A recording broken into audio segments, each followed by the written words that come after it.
Uy! Ano ba yan? Ngayon pa nag-brown out.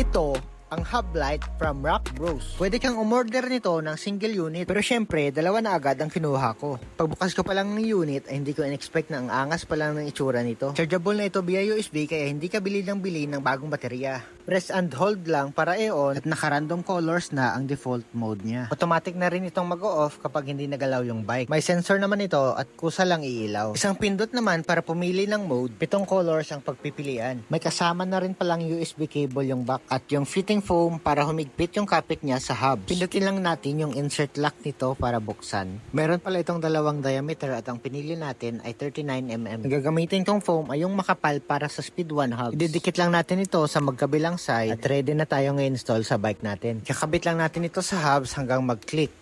Alright mga bro, ang ganda. At hindi pa ito masakit sa bulsa kaya dalawa na agad ang in-order ko. Naku, nakaka-excite naman mag-evening ride nito.